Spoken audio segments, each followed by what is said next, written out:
மாலா சுதா கும்ப விபோதமுத்ரா வித்யா விராஜத் கரவாரிஜாதாம் அபார காருண்ய சுதாம்புராசிம் ஸ்ரீ சாரதாம்பாம் பிரணதோஸ்மி நித்யம்.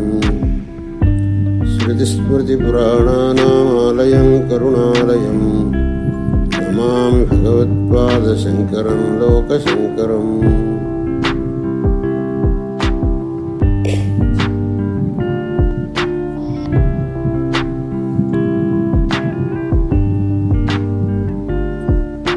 எல்லோரும் கூட எப்பொழுதும் ஏதாவது ஒரு காரியம் பண்ணிக்கொண்டே இருப்பார்கள். எந்த காரியமும் பண்ணாமல் இருக்கிறவன் யாரும் இல்லை. பகவான் கீதையில சொன்னார், நஹி கஷ்டித் க்ஷணமபி ஜாது திஷ்டத்ய கர்ம கிருத் அப்படின்னு சொல்லி, எந்த ஒரு காரியம் பண்ணாமல் இருக்கிறவன் யாரும் இல்லை. எல்லாரும் ஏதோ ஒரு காரியம் பண்ணிக்கொண்டே இருப்பார்கள். காலையிலிருந்து ராத்திரி முடிய ஏதோ ஒரு காரியம் ஒன்று விட காலையாவது ஆட்டின்னு இருப்பாள். தான் ஆட்டின்னு இருப்பேன் தெரியாட்டாலும் கூட காலையாவது ஆட்டுகின்ற. அப்படி எந்த ஒரு க்ஷணத்திலே கூட ஒரு காரியமும் பண்ணாமல் இருக்கிறவன் யாரும் இல்லை. ஆனால் இந்த அவன் செய்யக்கூடிய காரியங்களிலே எந்த காரியம் சார்த்தகமானது, அதுதான் பிரச்சனை. ஏதோ ஒன்று பண்ணிகிட்டே இருக்கும், வாஸ்தவம்தான். ஆனால் எந்த காரியம் சார்த்தகமானது, சார்த்தகம் அப்படிங்கிறதுக்கு பிரயோஜனம் உள்ளது, அப்படி எதனால் நமக்கு பிரயோஜனம் உண்டாகும் அப்படின்னு கேட்டாக்க, நாம் செய்யக்கூடிய எல்லா காரியங்களும் சார்த்தகமானதுன்னு யாரும் சொல்ல முடியாது. எத்தனையோ வியர்த்தமான காரியங்களை பண்ணிக்கிட்டே இருக்கும். ஒன்றுமில்லாட்டி ஏதாவது வம்பு பேசிக்கிட்டே இருப்பா அநேகம் பேர். அதில இருந்து ஒரு பிரயோஜனமும் இருக்காது. ஆனால் சமயம் மட்டும் போயின்னு இருக்கும். சாதாரணமாக 2 பேர் சேர்ந்து விட்டான்னு கேட்டாக்க, ஊரில் இருக்க எல்லா விஷயங்களும் அந்த 2 பேருடைய பேச்சில் வந்துகிட்டே இருக்கு. மணிக்கணக்காக பேசுவார். அதனால பிரயோஜனம் என்னன்னு கேட்டாக்க, ஒரு பிரயோஜனமும் இல்லை. அவனுக்கும் இல்லை, இவனுக்கும் இல்லை. டைம் பாஸ் ஆகிடுது, அவ்வளோ. இந்த மாதிரி நம்முடைய ஜீவனத்துடைய அமூல்யமான சமயத்தை வியர்த்தமான காரியங்களிலே போக்கிக் கொண்டிருக்கிறோம். ஆனால் அது நமக்கு தெரிய மாட்டேங்கிறது. நமக்கு தெரியாமலே நம்முடைய அமூல்யமான சமயம் போய்கொண்டிருக்கிறது. ஆனால் அங்கே ஒரு விஷயம் நாம் கவனிக்க வேண்டியது என்னன்னு கேட்டாக்க, இந்த சமயம்ங்கிறது ரொம்ப அமூல்யமானது. நம்முடைய ஜீவனத்தில் மீது எந்த பொருளானாலும் தொலைஞ்சு போனா திரும்ப அதை நாம் முயற்சி செய்து அடைய முடியும். சமயம் மட்டும் போயிடுத்தோன்னால் எவ்வளவு முயற்சி செஞ்சாலும் திரும்ப அதை போன சமயம் கிடைக்காது. நமக்கு 100 வருஷம் ஆயுசு பகவான் கொடுத்தான்னு வச்சுங்கோ, அதில் ஒரு நாள் போயாச்சுன்னு போனது தான். இன்னும் நமக்கு இருக்கிறது 99 வருஷம் 11 மாதம் 29 நாள் தான். அந்த கடைசி நாள் போயாச்சு. அப்படி இருக்கிற போது நம்மளுடைய இந்த அமூல்யமான சமயத்தை நாம் வீணாக்கி கொண்டிருக்கிறோமே, இந்த எந்த அளவுக்கு சரி அங்கத்தை பிரத்திவர்த்தனம் தனக்குத்தான் கேட்டுக்கொள்ள வேண்டும். யாருக்கும் நீங்க பதில் சொல்ல வேண்டாம். உங்களை யாரும் கேட்கவும் போறதில்லை. கேட்டாக்க உனக்கு எதுக்குடா அப்படின்னு டக்குனு நீங்க பதில் சொல்லுவேன். உங்க சமயத்தை வீணாக்கின்னு யாராவது வந்தாக்கே கேட்டாக்கே உனக்கு எதுக்குடா அப்படின்னு நான் அனுப்பிச்சு விடுவேன். அதில் எவனும் கேட்க மாட்டான். உங்க மனசுக்கு நீங்க கேட்டுக்கோங்க, என்னுடைய சமயத்தை நான் வீணா கழிச்சுட்டு இருக்கேனா இல்லை சார்த்தகமா போயின்னு இருக்கா அப்படின்னு சொல்லி உங்களுக்கே ஜவாப் வரும். வீணா போயின்னு இருக்கு என்னுடைய சமயம். அப்ப சமயம் எப்படி சார்த்தகமாகும் அப்படின்னு சொன்னார். நம்முடைய சமயம் சார்த்தகமாகணும் என்று சொன்னால் பகவத் சிந்தனை, பகவத் ஆராதனை, தர்மானுஷ்டானம், அதாவது சத்கர்மானுஷ்டானம், இதிலே தான் நம்முடைய சமயம் சார்த்தகமாக.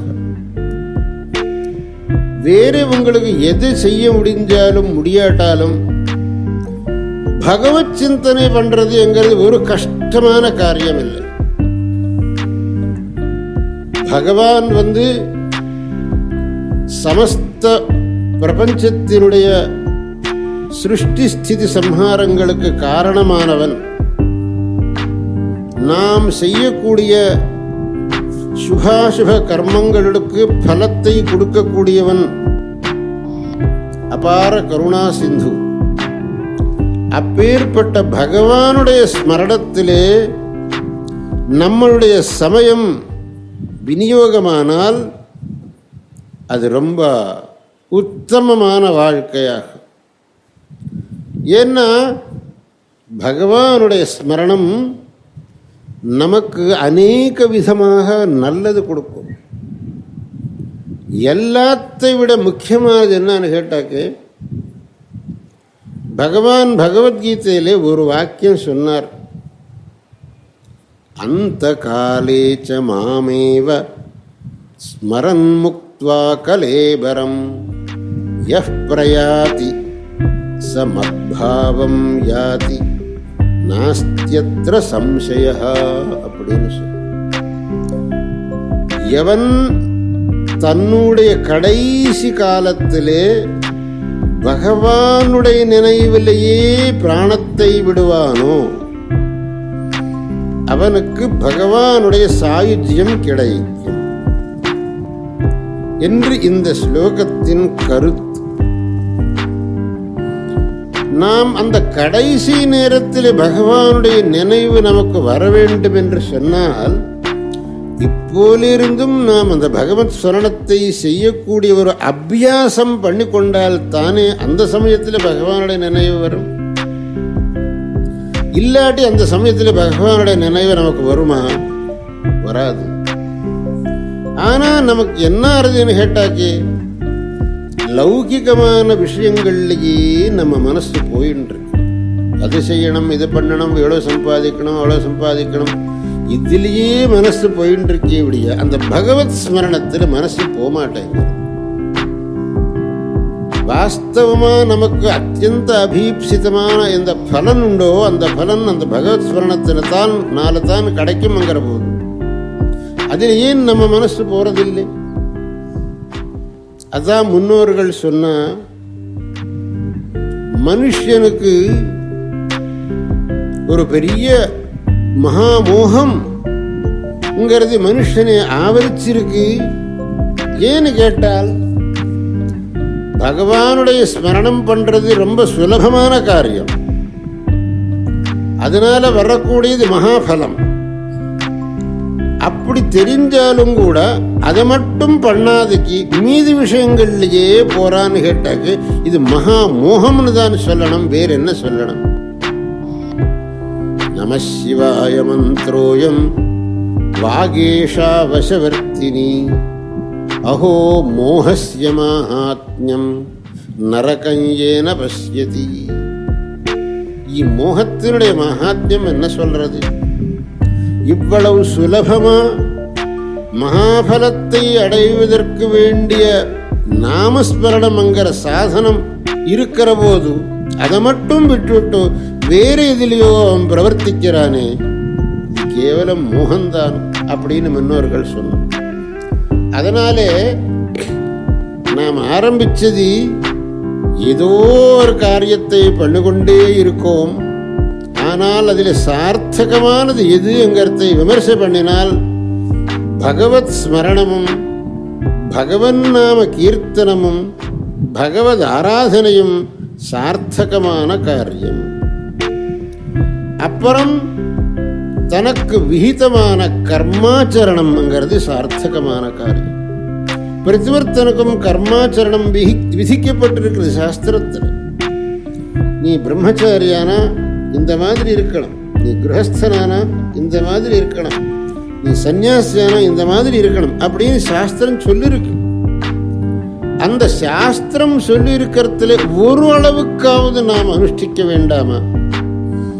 ஏன்னா பல பேருக்கு ஒரு பெரிய சந்தேகம் என்ன கேட்டாக்க, சாஸ்திரத்தில் சொல்லப்பட்ட ரீதியில இந்த காலத்தில் நாங்கள் வாழ்க்கையை நடத்த முடியாது. ஏன்னு கேட்டாக்க, வயிற்று பழப்புக்காக அநேக விற்த்தியை அவலம்பிக்க வேண்டி இருக்கிற போது எல்லாம் சாஸ்திரோக்தமான தர்மத்தை எல்லாம் பண்ணணும்னா எங்கே முடியும் அப்படின்னு சொல்லி நீங்கள் கேட்குறதும் வாஸ்தவம். அதனால தான் எவ்வளவு முடியுமோ அவ்வளவுன்னு நாம் சொல்கிறோம். முடிஞ்ச அளவுக்கு செய்யப்படாத, அதுவும் கூட முடியாதுன்னு சொன்னால் அதுக்கு அர்த்தம் இல்லை. நமக்கு மீதி எல்லாத்துக்கும் கிடைக்கக்கூடிய சமயம் தர்மானுஷ்டானத்துக்கு ஏன் கிடைக்காது? ஸ்ரத்தை இல்லை. ஸ்ரத்தை இருந்தால் கண்டிப்பாக தர்மானுஷ்டானத்துக்கு அவகாசம் கிடைக்கும். இந்த தர்மானுஷ்டானம்ங்கிறது வரும்போது ஏதோ ஒரு சாக்கு சொல்லி தப்பிச்சுக்கிறோமே படிக்க, அங்கே ஸ்ரத்தையை நாம் காட்டுறதில்லை. அதனால அந்த தர்மானுஷ்டானம்ங்கிறது எது உண்டோ அதுதான் சார்த்தகமான கர்மா. அதிலையும் அந்த தர்மானுஷ்டானத்தில் எந்த விதமான பலாபேட்சை இல்லாமல் தர்மத்தை அனுஷ்டிக்கணும். பலாபேட்சை இருக்கக்கூடாது. கேவலம் ஈஸ்வரனுடைய ஆராதனை இது. ஈஸ்வர ஆராதனை என்கிறது திருஷ்டியிலே அந்த தர்மானுஷ்டானம் செய்யணுமே அப்படிய எந்த விதமான பலாபேட்சை இருக்கக்கூடாது.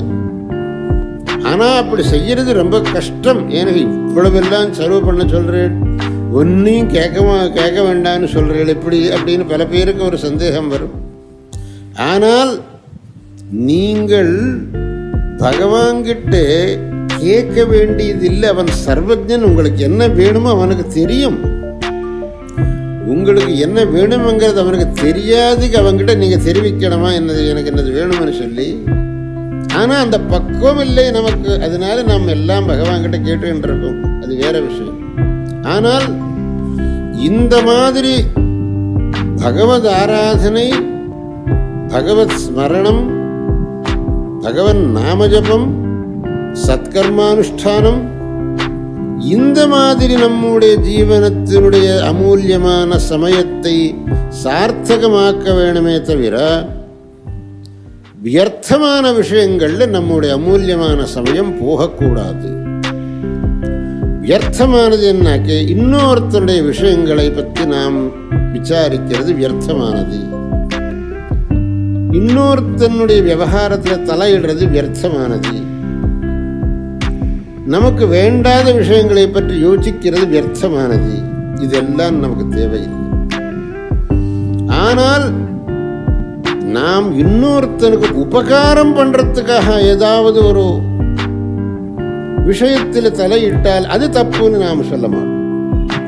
இன்னொருத்தனுக்கு உபகாரம் பண்றதுக்காக, அவனுக்கு உபகாரமும் இல்லை நமக்கு உபகாரமும் இல்லை, வியர்த்தமான சிந்தனை என்ன, அது வேண்டாம். இப்படி நம்முடைய ஜீவிதத்தை சார்த்தகமாக்கிக் கொள்ள வேண்டும்ங்கிறது தான் முக்கியமாக நான் சொல்லக்கூடிய விஷயம்.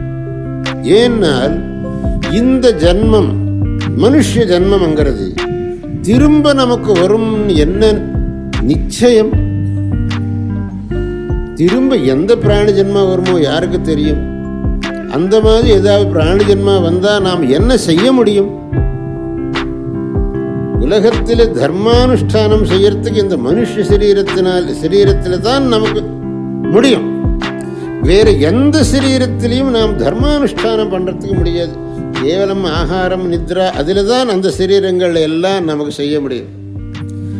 தர்மானுஷ்டானத்துக்கு வேண்டிய சரீரம் மனுஷ சரீரம்தான். அதனால இந்த மனுஷ ஜென்மா வந்தப்போ தான் நாம் தர்மானுஷ்டானம் பண்ணி இந்த ஜென்மாவை சார்த்தகமாக்கிக்கணும். இப்பேற்பட்ட ஒரு விவேகம் எல்லோருக்கும் உண்டாகணும். பகவத்பாதால் அதான் சொன்னார், கேயம் கீதா நாம சஹஸ்ரம் தியேயம் ஸ்ரீபதி ரூபமஜஸ்ரம். பகவானுடைய முகாரவிந்தத்திலே வந்த பகவத்கீதை, பகவானுடைய பவித்திரமான நாமம், பகவானுடைய ரூபத்தை ஸ்மரிப்பது, இதுதான் ரொம்ப முக்கியம். தியேயம் ஸ்ரீபதி ரூபம் அஜஸ்ரம். அஜஸ்ரம்னா எப்பொழுதும், எப்பொழுதும் பகவானுடைய ரூபத்தை நினை, வேற எந்த விதமான சிந்தனை செய்யாது, நமக்கு உபயோகம் இல்லை. இப்படி பகவத்பாதாள் நம்முடைய ஜன்மத்தை சார்த்தகமாக்கிக் கொள்வதற்கு வேண்டிய உபாயத்தை சொன்னார். அதே இன்னொரு இடத்துல, ஆயுர்நஷ்யதி பஷ்யதாம் பிரதிதினம் யாதிக்ஷயம் யௌவனம் பிரத்யாயாந்தி கதாः புனர்ன திவசாः காலோ ஜகத்பக்ஷகः லக்ஷ்மீ ஸ்தோயதரங்க பங்க சபலா வித்யுச்சலம் ஜீவிதம் தஸ்மான் மாம் சரணாகதங் கருணையா துவம் ரக்ஷ ரக்ஷாதுனா. இந்த ஆயுஷ் எத்தனை நாள் இருக்கும்ங்கிறது யாருக்கும் தெரியாது. இப்போ சரீரத்தில் நல்ல சக்தி இருக்கு நினைச்சுட்டு இருக்கோம், இது எத்தனை வருஷம் இந்த சக்தி இருக்கும்? போன நாட்கள் திரும்ப வரதில்லை. இந்த காலம் எல்லாத்தையும் முழுங்கி விடுறது. லக்ஷ்மிங்கிறது அத்தியந்த சஞ்சலமானது.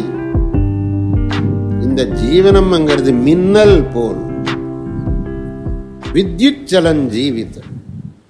இப்படி இருக்கிற போது கேவலம் அந்த பகவதாசிரியம் ஒன்றுதான் நமக்கு கதி தவிர வேறு எதுவும் இல்லை அப்படின்னு சொல்லி பகவத்பாதாள் சொன்னார்.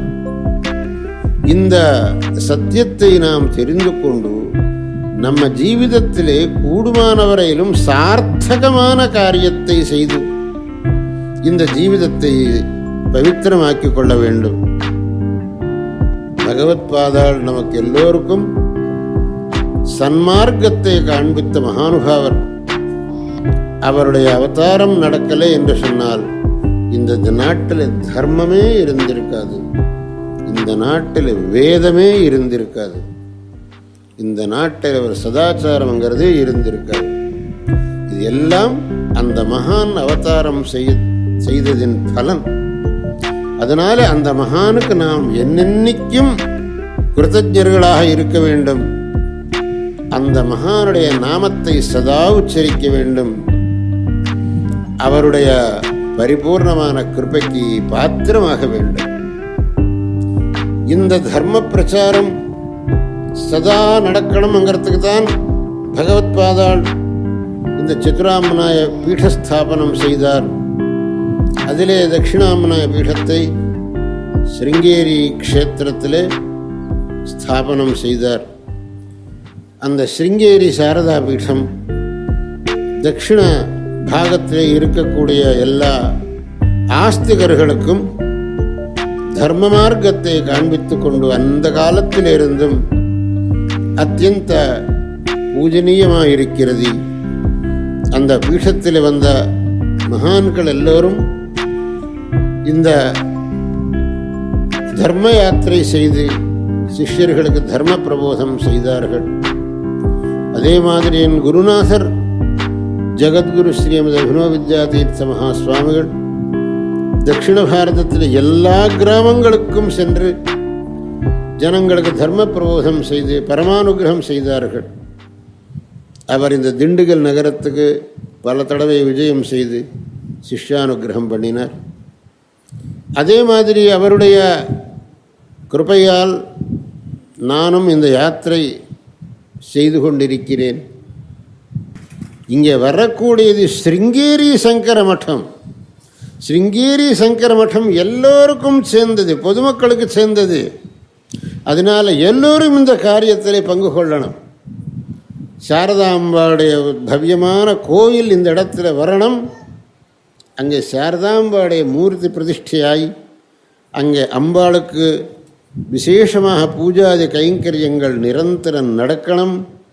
அதனால் திண்டுக்கல் ஊருக்கு, திண்டுக்கல் மகாஜனங்களுக்கு அத்தியந்தமான ஸ்ரேயஸ் உண்டாகும், க்ஷேமம் உண்டாகும். அப்பேற்பட்ட ஒரு சத்காரியம் இந்த இடத்திலே நடக்கப் போகிறதுங்கிறது எனக்கு ரொம்ப மகிழ்ச்சிக்கு காரணமாயிருக்கிறது. அதை மாதிரி நான் இங்கே வந்து உங்களுக்கு எல்லாருக்கும் பரிபூர்ணமாக ஆசீர்வாதத்தை தெரிவிக்கிறேன். நாளைக்கு இங்கே இந்த சிலான்யாச காரியக்கிரமத்தையும் செய்யுவோம். அம்பாடைய கிருபையினாலேயும் உங்கள் எல்லோருடைய முயற்சினாலேயும் இந்த திண்டுக்கல்லிலே ஸ்ருங்கேரி சாரதாலயம் கூடிய சீக்கிரம் இங்கே உண்டாய் அந்த ஜெகன்மாதாவுடைய பிரதிஷ்டை நடந்து உங்களுக்கு எல்லோருக்கும் ஸ்ரேயஸ் ஆகட்டும் என்று சொல்லி இந்த பாஷணத்தை இங்கே முடிக்கிறேன். ஹர நம பார்வதி பதயே, ஹர ஹர மகாதேவ.